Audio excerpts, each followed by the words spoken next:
So yeah, that being said, we're on to enchantments now. This is the third tutorial out of 5. So we've gone over creatures and how they work in games, and we've also gone over sorceries and how they work in games. So creatures, they're like your front linesmen. They can attack creatures, they can defend creatures and attack the planeswalker. Sorceries, they can directly attack creatures, or they can directly attack planeswalkers, or they can buff you up or debuff the opposition. You know, there's a lot of variation with sorceries, so this is something to consider when you're making a deck. Do I want a deck that's really strong with creatures? Do I want a deck that's really strong with sorceries? Or do I want a balance, you know? These are the kind of things that you'll end up considering once you're more understanding of the game. Alright. So, yeah. Let's play our lands. So we know this already. We play our lands and play whatever cards we can play. But at the beginning, because we have so few mana on the table, we can't play a lot, especially for forests, because a lot of their creatures are high mana costs. But yeah, this is costs 1 thingy majiggy. I always keep forgetting what this one's called. So yeah, this is a bird, Suntail Hawk, so it has flying. We've already gone over flying. We know what that is. It means that we cannot block it if we don't have a flying creature to block with ourselves, or a creature with reach. And he does 1 damage, 1 health. You've drawn an aura enchantment. As you cast an aura, it will attach to a target on the battlefield, often giving it a permanent bonus. Okay, Nezumi, it just said the internet cut out for you. We've literally gone over nothing. I had a break to get a cup of tea, and I was just talking with chat about recommending Magic the Gathering, or understanding how it works and stuff. And I also gave an opportunity for people to ask, is there anything that we've covered but is still a bit confusing for some people? Do you have any kind of questions about that? We haven't gone over any tutorial lessons at all. We literally just started this. This is the 3rd enchant tutorial. So the first one was creatures, the second one was sorceries, which we've gone over. Were you there for sorceries? Because if you were, we've now literally just started enchantments.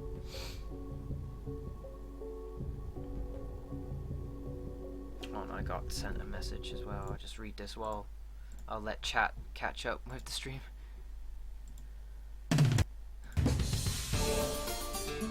Bark Onslaught. Being off unlimited highly on. Someone plays Blue, Jane just sent it.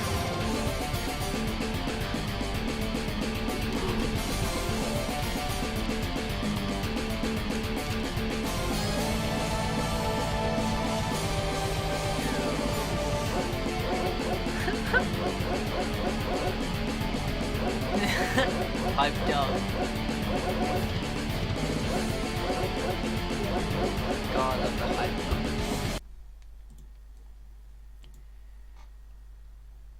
Alright, yeah, so, okay, awesome. We were all there.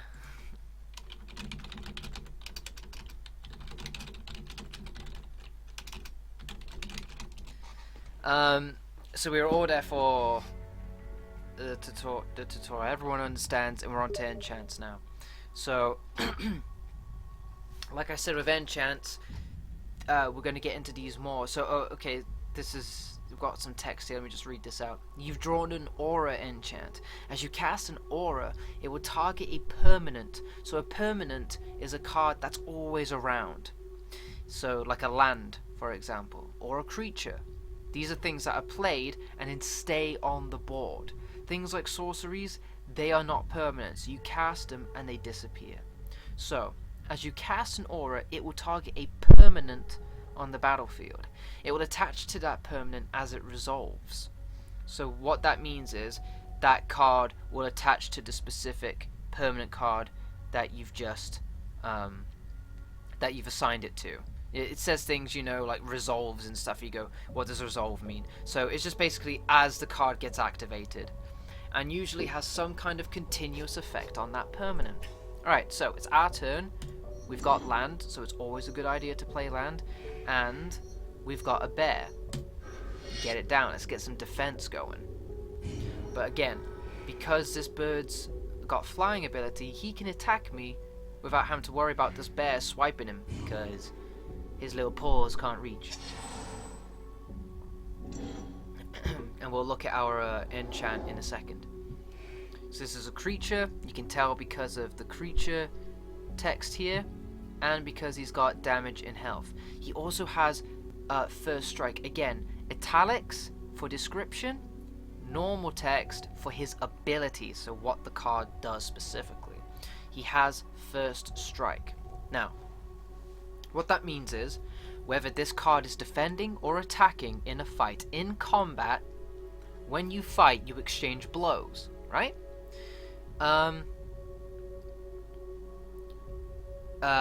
Sorry, my brain just derped on me then.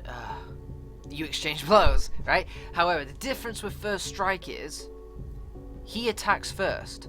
Okay, so instead of you attacking at the same time and exchanging blows simultaneously, he attacks you first. So because he does 2 damage, if I was to attack him or defend him with my bear, he'd hit my bear first for 2 damage, and because my bear only has 2 health, he'd kill him before my bear would even get to attack.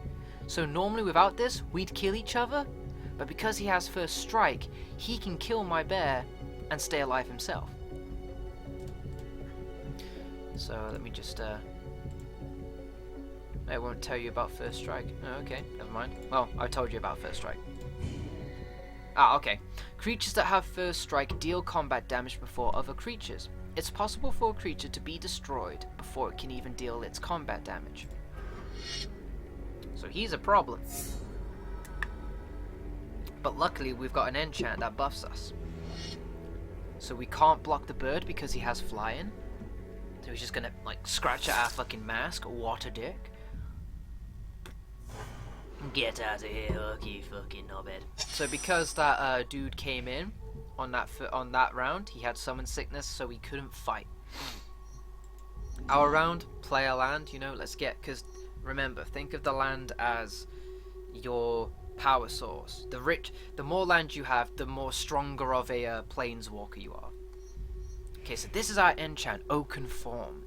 So, enchant creature. Enchanted creature gets +3/+3. So +3 to his damage, +3 to his health. That means that once I've given this, the +3/+3, to my bear, he'll be +5/+5 with that enchant. And it's not for the for this turn, it's permanently. It's until this dude, my bear, my Winnie the Pooh, it's until he dies. So, we want to do this because, 1, it will make our bear really strong, and 2, it's because we need it if we're going to go up against this guy. He has first strike, he'd normally kill our bear, but now, because we're 5/5, permanently, I'll stay alive. So, and 5/5 is a force to be reckoned with, you know. He might go, ooh shit, do I really want it? 5 damage being put on all of that on my planeswalker when I can just negate it on my dude who only has 1 health? What do I want to do? So he probably might defend me with his dude there. Holy shit, he didn't. Okay, we're doing 5 damage straight to the dude. I can dig it.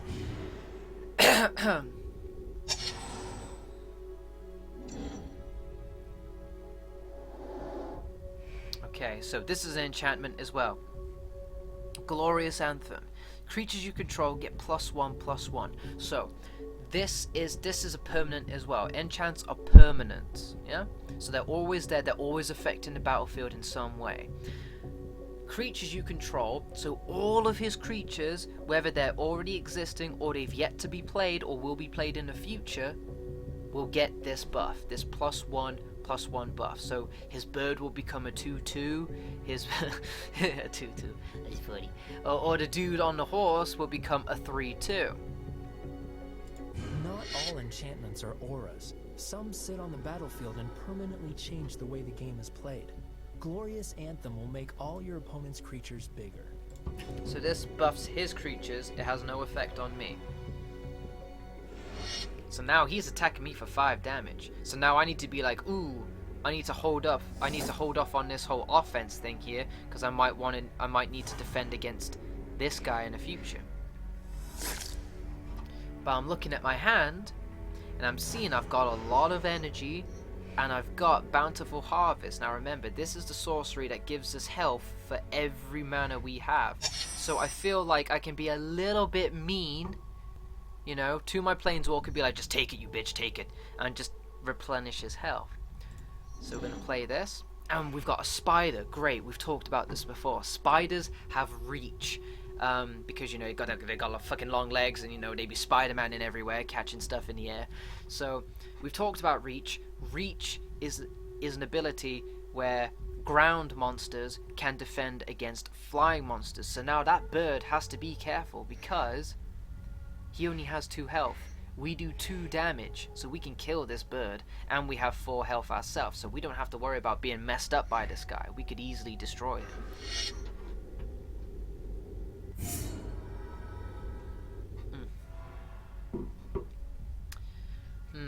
Let's see here.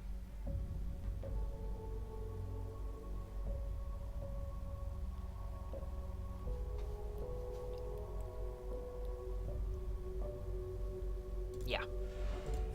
So because they're tapped, they can't defend. So I'm guaranteeing 5 damage onto this Planeswalker. Now that would tap my bear, making him unable to defend when it's their turn now. But I can at least defend with my spider. Now who I'm going to defend against? Oh, he didn't attack. Okay. I don't know why, but go for it.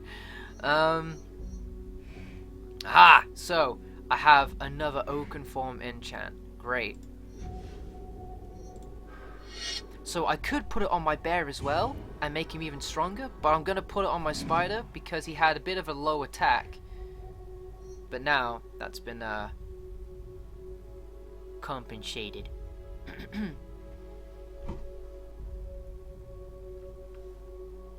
Take a swig of my drink. Okay. So, if I attack with just my bear, there's a high chance that he's going to defend with both of his creatures to try and kill my bear. Because together they'll do 2, 3, 5 damage and kill my bear. But I'll be able to kill them as well in the process. However, if I attack with my spider, I have 7 health. Again, they do 5 damage together. They won't be able to kill my spider, but I do 5 damage. I will be able to kill these guys if they defend me. So either way, they need to make a decision. What am I going to do? The game's telling me to attack with this guy as well, but I guess for the sake of the tutorial we will, but usually I wouldn't, you know? As I explained just then. Because now, even though we've killed them, we didn't do any damage to the Planeswalker. The option I was going for was opting to kind of hurt the Planeswalker a bit, but they still could have prevented that with my tactic as well. But either way, we messed them up, and we're still alive ourselves.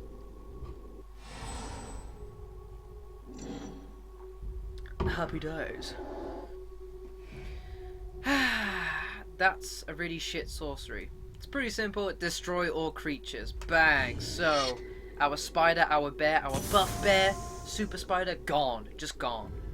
Again, because it's a sorcery, we can't defend against that. We just have to take it. Whenever a creature enters the battlefield, if you cast it from your hand, you may search your library for a creature card with the same total power and toughness and put it onto the library. If you do, shuffle your library. Now that might be something that might kind of not make sense. You might go, whoa, what the fuck did he just say?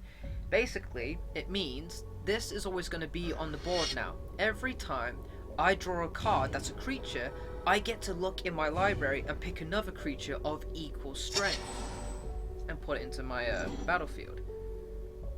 So maximizing the amount of dudes I'm playing with. So say if I drew a 7/7, I'd be looking for another 7/7 dude in my library and having 2 of those bad boys on there. So this dude, creature, has flying. We know what that is.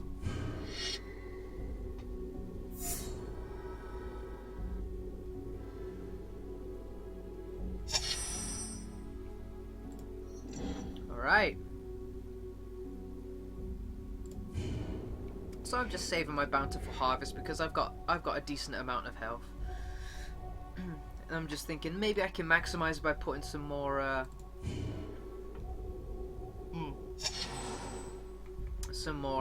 land down in the future. But there's nothing stopping you from using it there and just getting the buff already. So he's playing another dude with flying. And because they've still got this, creatures you control get +1/+1, they're getting that bonus as well. And now I'm taking damage. So now I may want to think, bountiful harvest.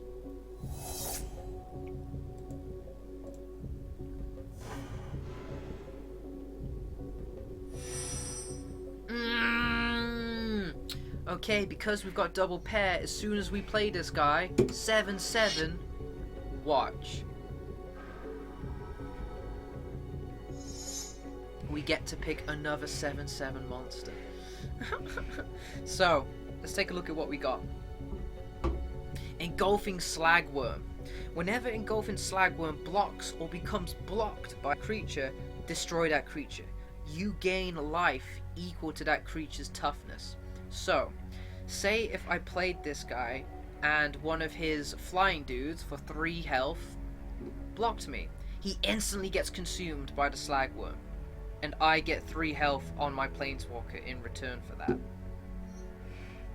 Verdant Force. At the beginning of each upkeep meaning your next turn, put a 1/1, 1 damage, 1 health, green Saproling creature token onto the battlefield.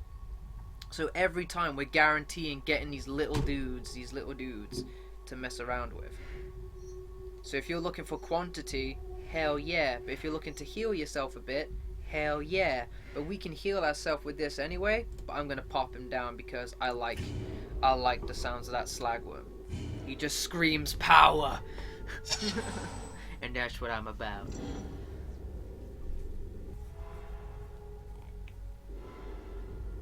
I dare you to attack me. I see they're holding off now because they don't want to get eaten by the Slagworm. I don't blame them. Alright. Garruk's Pack Leader, another creature. Whenever another creature with power 3 or greater enters the battlefield under your control, you may draw a card. Now Garruk's Pack Leader has a power of 4, meaning that as soon as we play this card, we'll get to draw another card from our library. And so on and so forth when we draw another creature that has 4.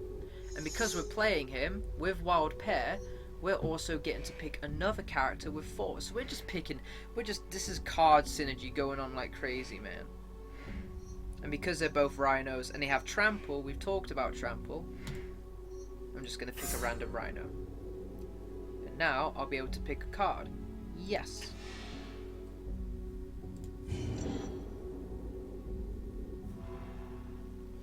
Alright. So, this is the dilemma that these little catbird thingies are in. Bang bang. 7/7, son. He only has 10 health. If they both let me get away with hurting him, he's dead. So they've got to block me. Even if they both block one of my characters, they only do 6 damage. They won't kill me. They are in the shit.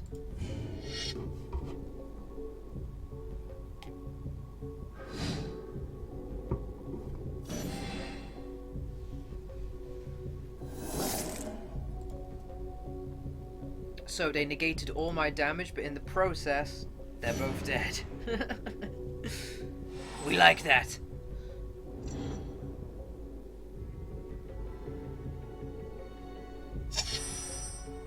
So, I played another land, so now this card will be even stronger. So I think, why not? Bang, let's play it. So now I'm going to get healed for every land I have. I've got 23 health now. I'm in a really good position. He's only got 10 health. He's got no defense. I've got all of these cards I can fight with right now. 4, fucking 8, 15, 22. This dude is shagged.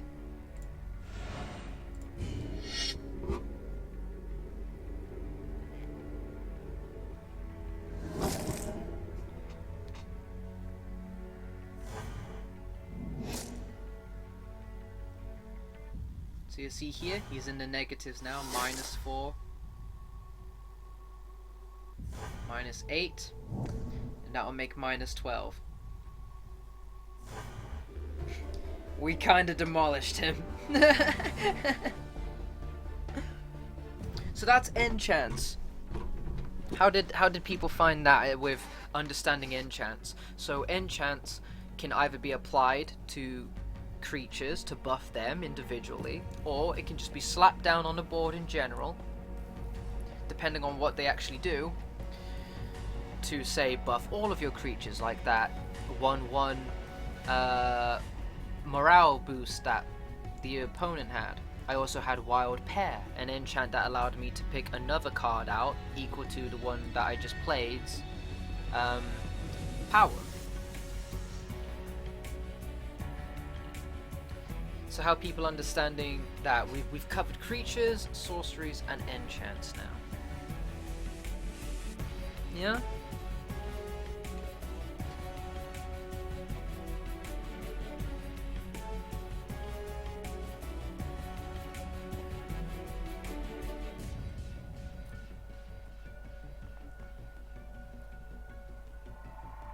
Alright. Awesome. Okay, so now we're going to get into instants and the timer. So instants are pretty much what the name implies. They have an instant effect, and you can play them instantly.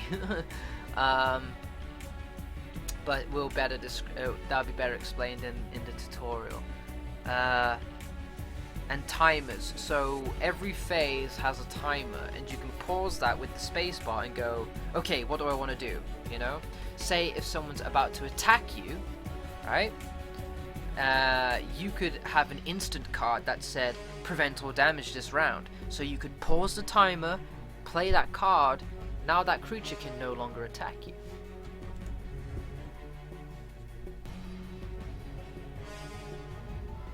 Alright, so same as always, we start the game, we got our 7 cards, click. I'm playing my lands, son. Is this going on YouTube? I don't know. If it's a decent enough tutorial, maybe. I think the game does a good job at teaching you anyway. Instants can be cast at any time, even during your opponent's turn or in response to another spell. So I gave you a really vague example of how you could use an instant when someone's attacking you. So you can use instants during your turn or the other player's turn. You could really instants they're good cards, but I think they're incredible cards in the hands of people who know how to be sneaky. You know, they're great for making your opponent feel blind, that they just don't like, even though, you know, you've got your creatures on there and you've got your mana on there, they can see that, but it's your hand, that's what they're more afraid of, because they don't know what instance you've got, what you're about to do. Like, they'll say, I'm going to attack you with this, and you don't know whether they're about to put down a card and just go, no, you're not. To cast a spell at one of these times, press spacebar or click stop timer. So stop timer's here, or you can just click spacebar. Alright, so let's crack another land down.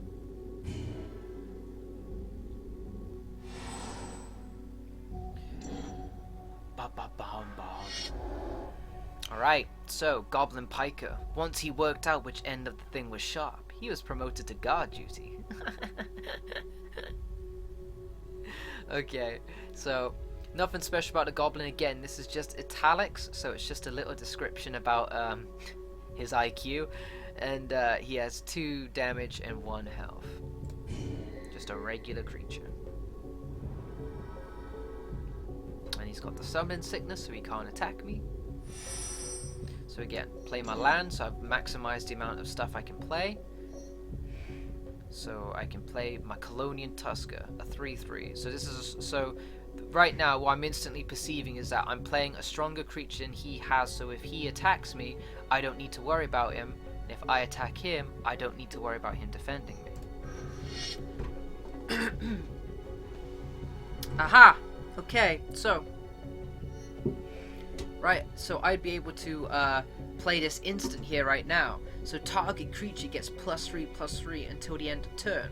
Now, okay, the tutorial is kind of trying to say, look, you're doing stuff too soon. Don't do this yet. I wasn't going to do it. I'm just showing you things. But here I'm going to give you a little example of how we could use that instant to make our situation better. Okay, pretend that this goblin doesn't have 2/1, but instead he has 4/4. Yeah? Pretend he has 4/4. My Colonian Tusker only has 3/3. Yeah? So, say I'm going to attack him with my Colonian Tusker for 3 damage, and he goes, oh, okay, I'm going to defend you with my 4/4 goblin. He's stronger than my Colonian Tusker, and he'll kill him and stay alive himself. So I go, oh shit, I pause the timer when I see he's defending me. I go here, I click on this, shut up, and I put it onto my Colonian Tusker. He'll then become 6/6 for that turn. The opponent couldn't have perceived that. He didn't know. That's the amazing things about instances. They instantly change the situation. So, in doing that, I would have killed his 4/4 goblin and stayed alive myself, when originally I would have died, and he would have stayed alive. So that's instance. No doubt they'll present a situation like that in this tutorial, though. Okay. And again, these can also be played on your opponent's turn, so I could do it right now if I wanted to, but there'd be no reason to. Lightning Talons. This is an enchantment. We've already gone over enchantment, so we know that this is a permanent thing. Enchant creature. Enchanted creature gets +3. Alright, so this is looking kind of the situation I just told you about. +0. So he gets a +3 on his attack. And he has first strike. So that means this goblin's going to be able to do 5 damage to me before I even get to, swing my tusks at him. That's a problem. He can kill me without me even doing damage to him.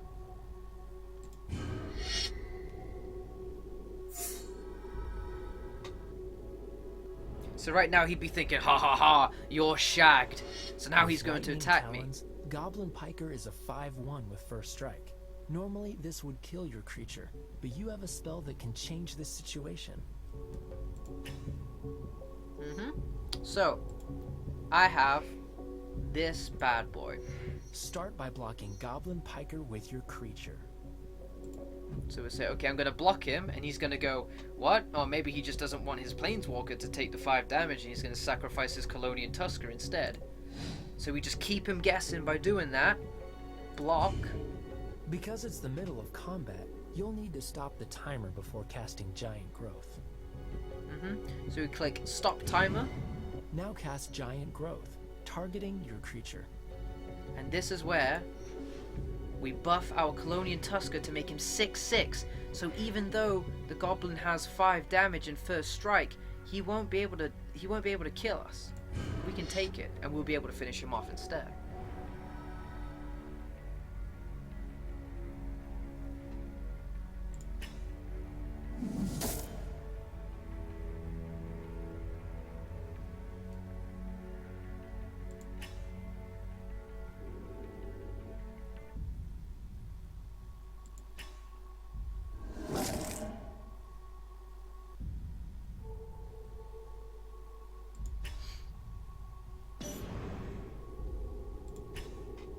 Excellent. Remember to stop the timer the next time you want to surprise your opponent with an instant.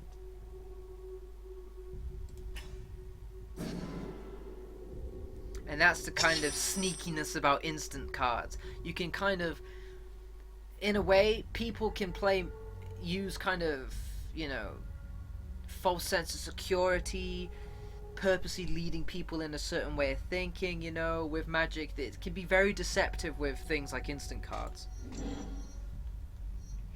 Alright, so we're going to play our Spiked Baloth. He's got Trample, we know what that does, we know it's a load of fucking fun.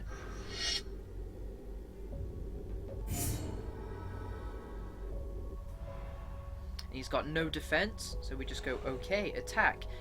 Now, I've been telling you this over and over again, that's kind of like the rule of thumb to go with, but now that we're talking about instant cards, he could have an instant card right now. I say I'm going to attack him, he could stop the timer, and he could have this card that just goes, instantly destroy attacking creature, something like that, you know, bang, and I'm gone.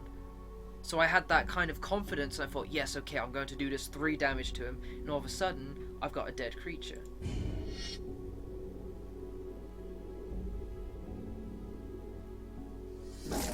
But he doesn't. So I'm safe. Instant cards can be played on the opponent's turn. Yep. So that's exactly what we did then when we boosted our Colonian Tusker. It was his attacking phase and we were defending, but because it was an instant card, we could still play it anyway. Yeah, it's very sneaky, very sneaky. So this is an instant.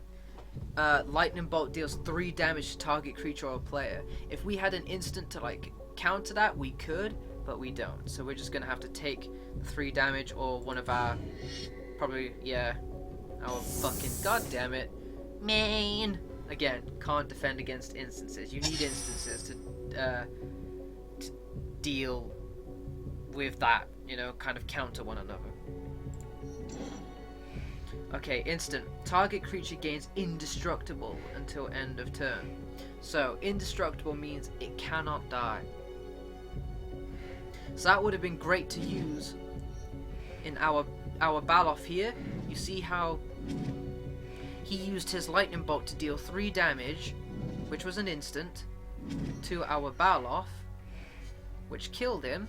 If we had this card earlier, we could have then said, no, stop, bang, and played this indestructible card on our Baloth, thus negating the Lightning Bolt's 3 damage, and our Baloth would still be alive. But we didn't have that earlier, so he died. And that upset me. So again, feeling safe, attack him.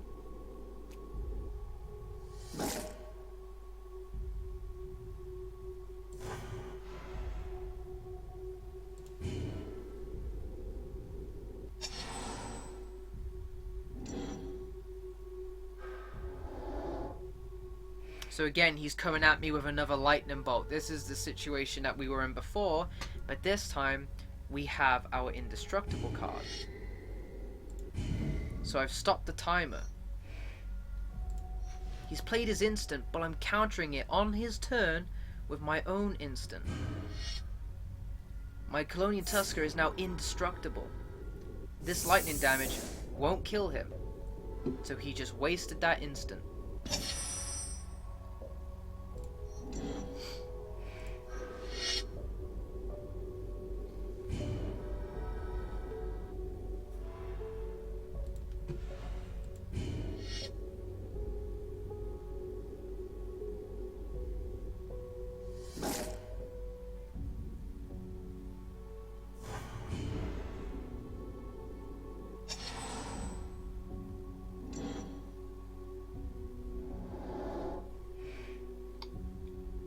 Okay, so Lightning Hounds, that has first strike. So this is a creature with first strike. We've gone over first strike.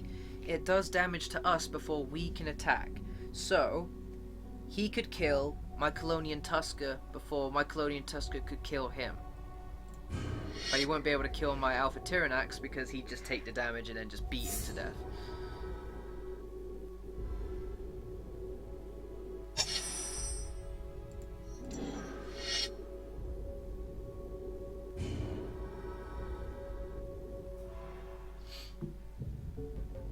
So I can go, okay, attack with both of them.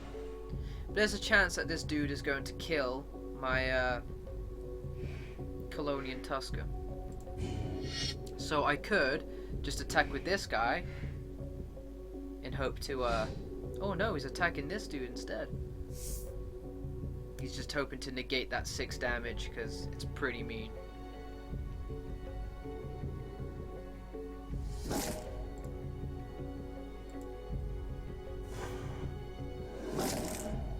But the Tyrannax just ripped him to pieces. You fucked up.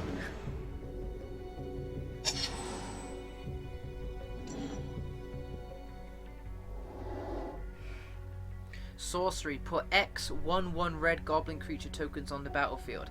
Okay, so I'll explain the X right now. You see here, it costs 2 mountains to cast and 1 random mana. So you need a minimum of 3. You need a minimum of 3 mana to play this card. What this X means is that you can spend additional mana on it, so you could go 4, 5, 6, 7 if you wanted to. Because the more mana you spend, which means X, you get that amount in red goblin creature tokens. So say he only spent 3 mana, he'd get 3 goblin tokens. But if he goes, oh okay, I don't have anything else to play and I have a lot of excessive mana, I could just spend all my mana on this and just say, you know, put 10 of them down, you know, so you'd end up with 10 goblin tokens instead. So this card's power is depending on how much mana you're willing to play. So he played 4 mana towards it. A spell that has X in its cost has an effect that changes depending on how much mana you pay to cast it. The more you pay, the bigger the effect. Untamed Might, this is an instant. So, same rule applies here. Target creature gets +X until end of turn. So, I could just go, alright. I'm going to put all my mana, which is 1, 2, 3, 4, 5, 6, 7. 7 mana, which would mean I get +7 on whatever creature I want. Now, these dudes are looking good already, so, but there's 4 of them, and my Colonian Tusker only has 3 health, so they could just like mob him if they wanted to, which is annoying. So I'm just gonna put that there, make him a 9/9, so I know that all of my creatures are safe, and then I'm gonna attack with all of them. Chances are they're just gonna separate, like individually kill off their goblins, yeah, to defend against me.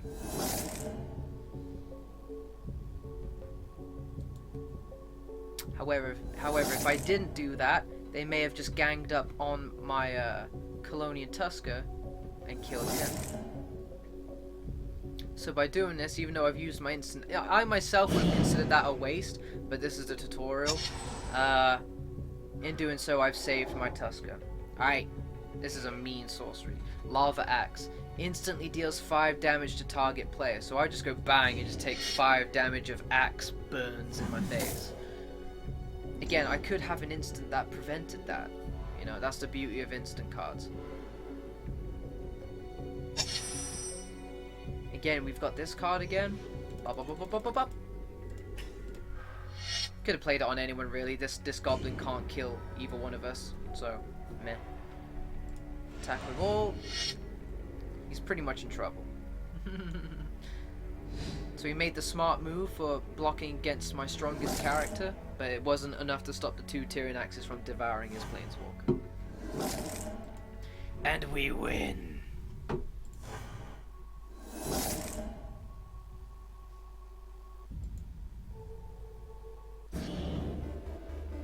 Alright, so that was instant cards. So hopefully you see how you can use instant cards to really kind of catch your opponent off guard or lead him into a trap.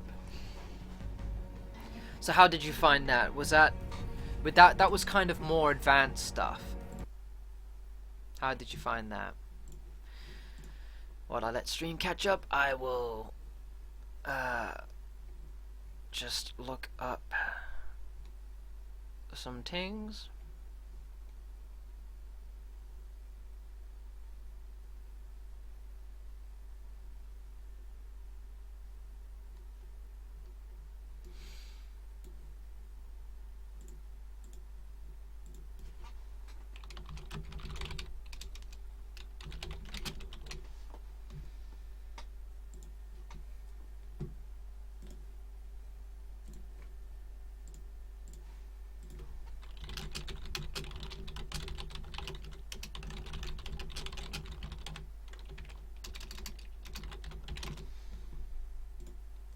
So how did people find that?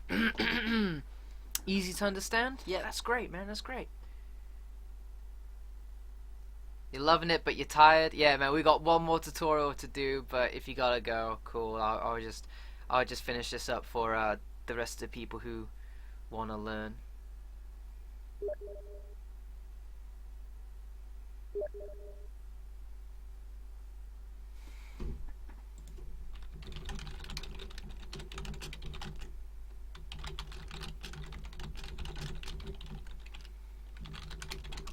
Alright, sweet. Yeah.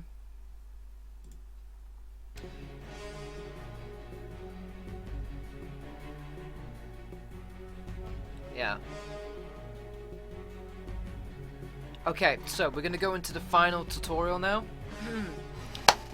Activated abilities. So, some creatures come with an activated ability.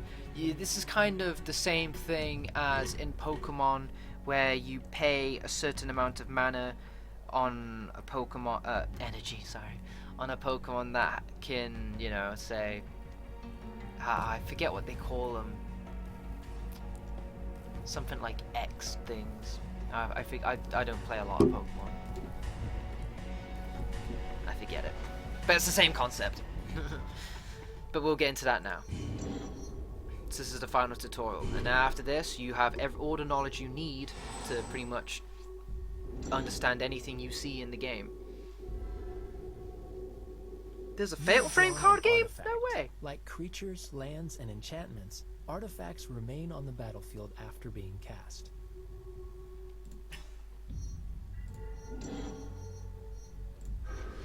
Okay, so let's get into that familiar setting up primary defenses and offenses, you know? Get one creature on there.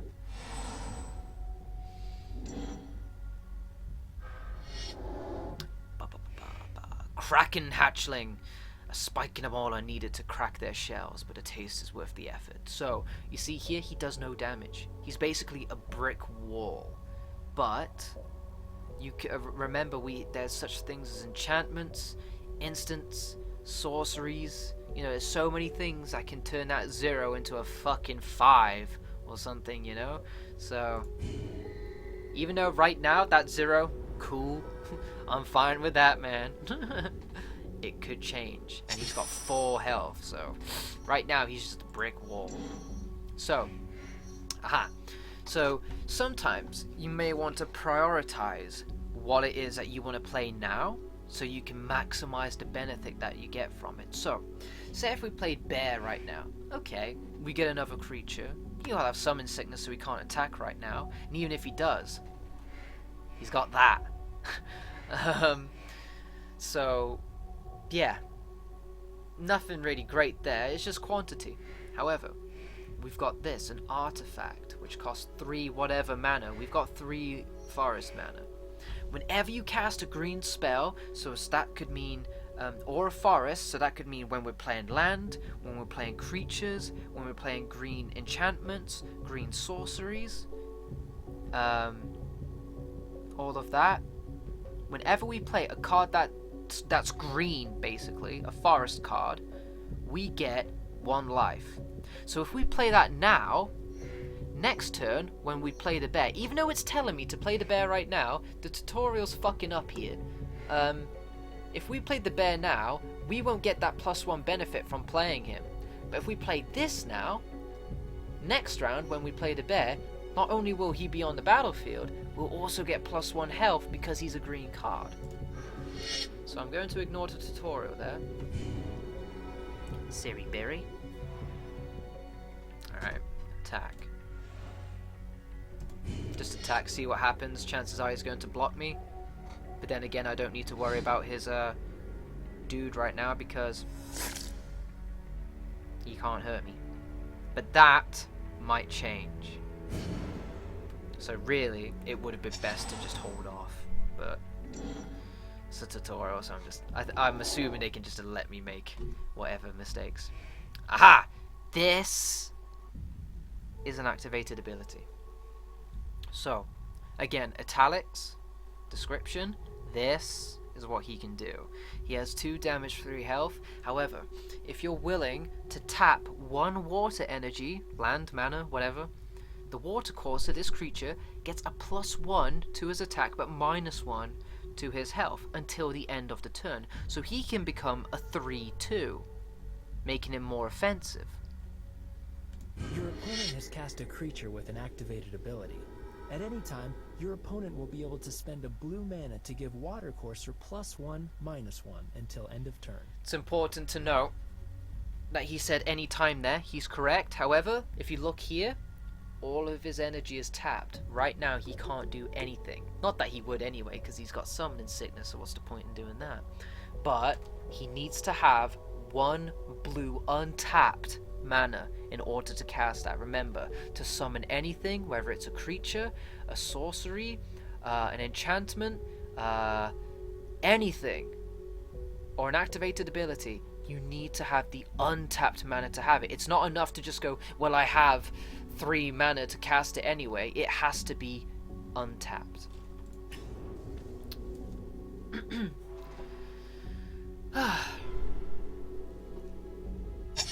Man, my voice is hurting. Alright, so we're going to play that down. Ooh, okay, check this. Bone Splitter. So, this is equipment. Now think of this as though it's gear. So, I've got Winnie the Pooh here, and I got a big fucking axe. I can spend 1 mana to cast this, right? So it'll be in the battlefield. So think of it as though it's me summoning this axe and I'm just throwing it in the battlefield. So it's there, right? However, to use it then, to equip it to someone, I then need to spend another mana. And once I equip it, this is a permanent, it will then go onto the creature that I've spent it on. So think of it as though it's a bear with a fucking axe, basically. So he would get +2 to his damage, so he'd become a 4/2. Now, if the bear dies, the weapon doesn't suddenly disappear. It's dropped. It's left on the battlefield. So as soon as I want to, I can pay 1 mana to equip it onto another monster. Yeah?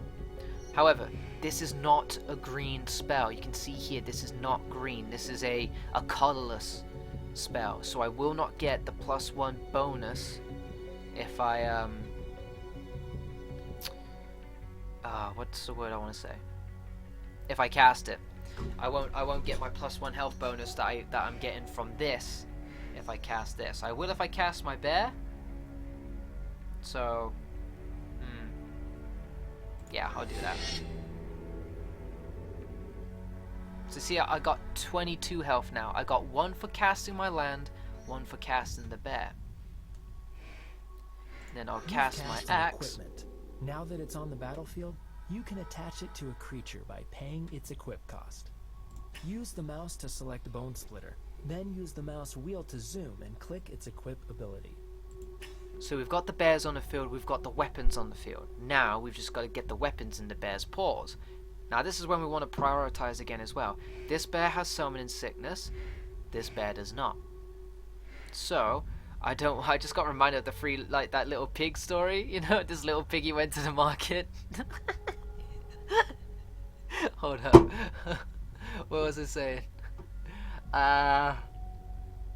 Yeah, this bear has summoning sickness, this bear does not. He can't attack, but this bear can. So, it'd be a good idea, for now, just for this round, if I do want to attack, to just equip it onto this dude. You can swap it anytime, so long as you have the mana to keep spending the equip ability. Say if I had 1 mana right now, I could then just go, oh shit, I didn't want to do that, equip, bang, on that one. I'd spend another mana, but I'd transfer it onto the bear that I want. Alright? So, I could attack with this bear right now. He's got an axe, you know, he's stronger. What am I gonna do? He's blocking me with this dude, so he's going to kill me. But in the process, I kill him as well. I wouldn't have been able to originally because he has 3 health. I normally did 2, but now I'm doing 4. The creature carrying it is gone. Bone Splitter remains on the battlefield, and you'll be able to equip it to a new creature.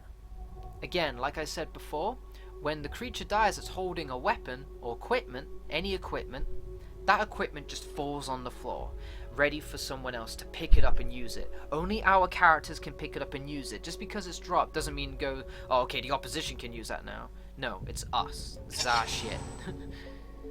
My properties. Flight.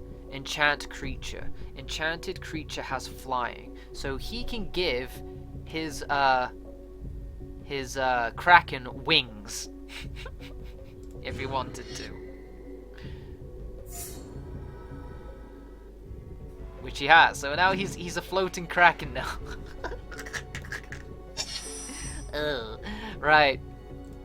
So we're getting extra health constantly because we're playing our green cards. And now I want to equip this onto my bear. I want to make this dude strong as hell. So now he's got 4 health, 4 damage, sorry. If this dude ever comes cracking near me, I can just cleave his shell right off him. What's this here? This is a, oh, sweet, sweet, sweet. Right, so we can't do anything right now. So I'm just going to attack him with this. Hopefully, his Kraken is going to come and defend him, because I don't like the idea of that floating Kraken. There we go. Just crack him with it. Bang! Fuck off, yeah. Sweet.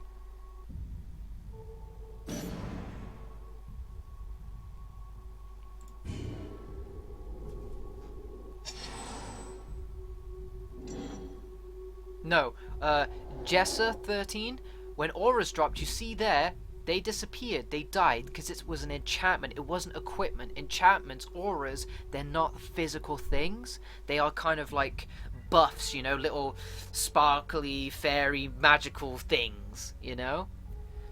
But equipment is a physical thing, like a sword, like anything that you can hold or put onto you. Equipment, if it says equipment drops, but not auras. Auras get destroyed along with the creature.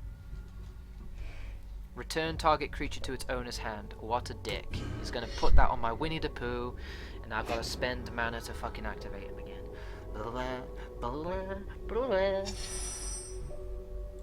Okay, we get another +1 health because of our buff there.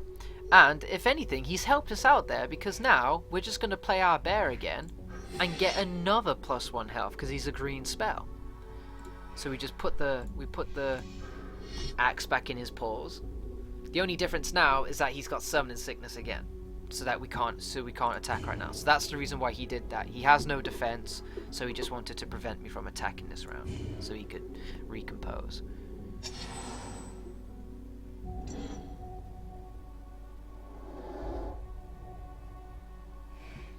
Archivist. So his ability doesn't cost mana. Instead, it requires him to become tapped. That's an interesting ability, because by doing that, that means he voids his opportunity to attack this round, but also he voids his opportunity to defend on my next round, which can be a bit dodgy. But then again, he's only a 1/1, so really he's not someone that you really want, you know, leading charges and being a big damage dealer. But perhaps he can be of better use by tapping and being able to draw another card. Archivist has a special ability that draws a card. The tap symbol in the ability's cost means tap this card. If the tap ability is on a creature, then, like attacking, the ability can't be used when the creature is first cast.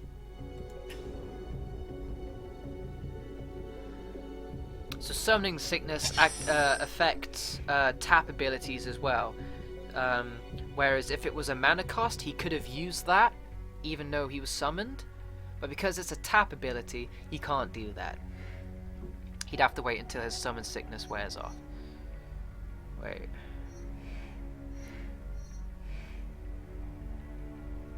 Destroy target creature with flying. Ha ha ha ha. Jade Mage has a special ability that creates a 1/1 creature for 1 green mana and 2 mana of any color. Use the mouse to select Jade Mage, then use the mouse wheel to zoom and click its ability.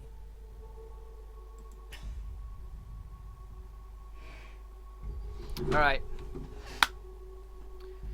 Oh man, nah, cuddle bump, nah, bud, power, brute, destruction. I mean, it's not only that. Forest decks, green decks, deal with growth and nature. So while, yes, they do have big monsters that, in essence, their strength is in just beating the shit out of stuff, they also have a lot of rejuvenating abilities. You know, they forest decks are great for healing you. They have characters that you can spend activated abilities on to regenerate themselves. You know, there's a lot of renewal in forest decks. Don't think it's just poof, poof. I mean, it is. Offensively, it is. But there's also healing benefits to it as well. So, Jade Mage has a mana spending ability, not a tapping one, of 1 forest and 2 other energies. And every time we use this ability, we put a 1/1 green sapling creature token onto the battlefield. So we get another little creature. You can use these abilities as many times in a turn as you have mana to use it. So you can activate this ability any number of times by paying its cost again. Like an instant, an activated ability can be used at any time. Yeah, so activated abilities can be considered the same as instants. You can use them anytime, like it said here, and like I just said before this, you can use it as many times as you want, so long as you have the mana to keep using it. Yeah, Cuddle Bump, that's what Forest can do for you as well then, because you say you're a healing defensive type player. Okay, that's great. Healing abilities are a big thing in forest decks, and also defensive plays are great because even though the monsters are big and do lots of damage, they're fucking big and can take lots of damage, you know? So they're very defensive, and you can heal a lot of the times as well. So forest may be great for you. It's just how you use your deck. Just because it's green doesn't mean, oh, okay, I've got to play like this, you know? You could be a very offensive green player, or you could be a very defensive, you know, kind of just slowly exhausting them kind of green player. Same goes for any other kind of deck. That's the great thing about the diversity in being able to customize. And just how well thought out each deck is, you know? Alright, so, let's continue. Okay, I got my big bear with his fucking axe. He's just gonna cut this dude. I can only imagine how horrifying that must be, to have a bear with an axe just beating you with it.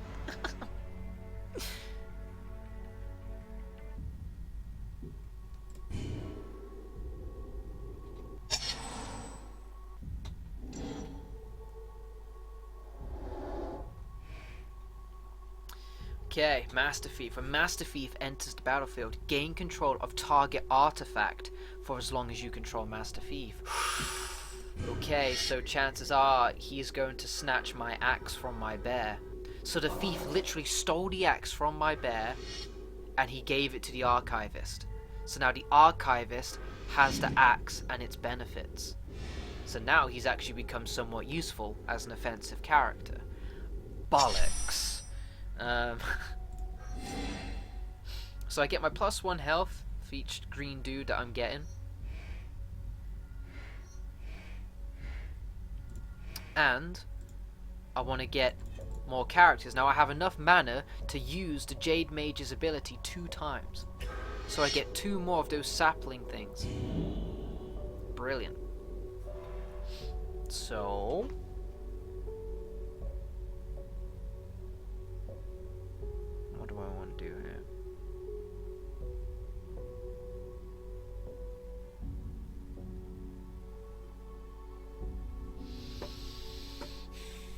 tell you what, I'm gonna attack with the bear and hope to kill either one of these dudes.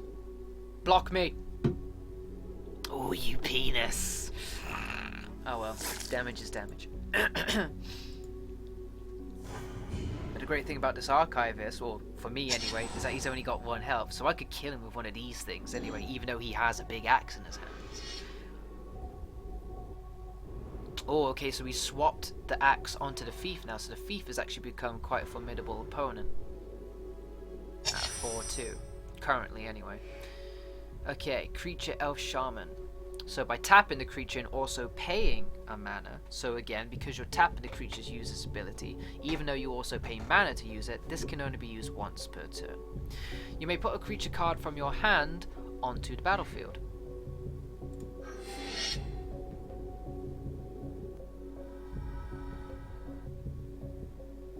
And I'll activate their ability to get another sapling ting up in here. So you can see now, we're just getting quantity now. So even though Forest is great at powerful characters, you know, there's also this ability to just get a load of, you know, just fucking meat shields. Meat shields! Everyone gets meat shields. Which is great. Alright, it's telling me that it wants to block, that it wants to attack with this thing. I'm not too comfortable with that, to be honest, because I like this ability to keep spawning lots of shit. So, no. Going to attack with my bear. And I'm hoping that the thief is going to block me. He isn't.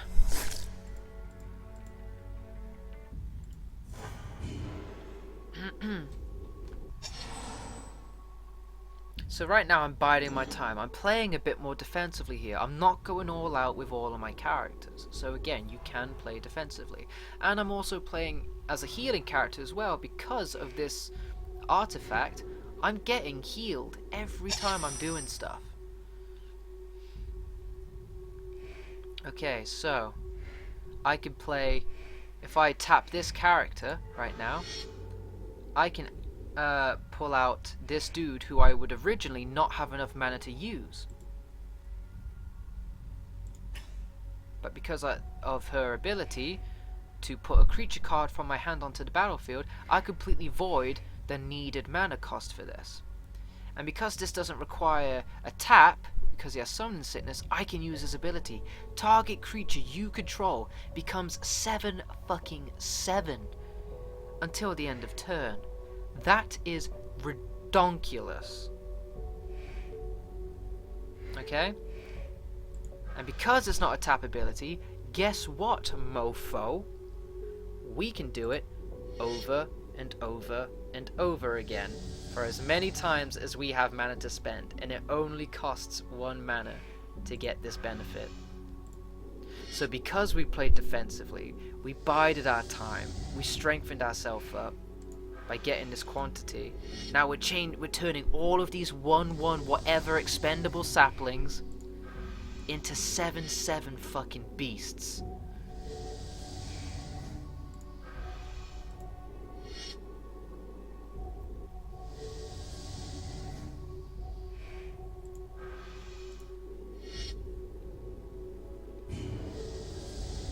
So look at that, 7, 14, fucking 21, 28, 35, 42, son. This dude is in trouble.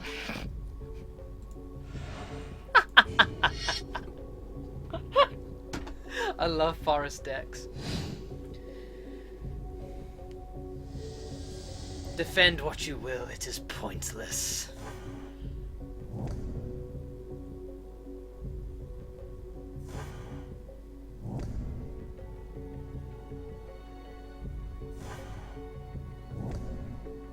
Oh, good heavens.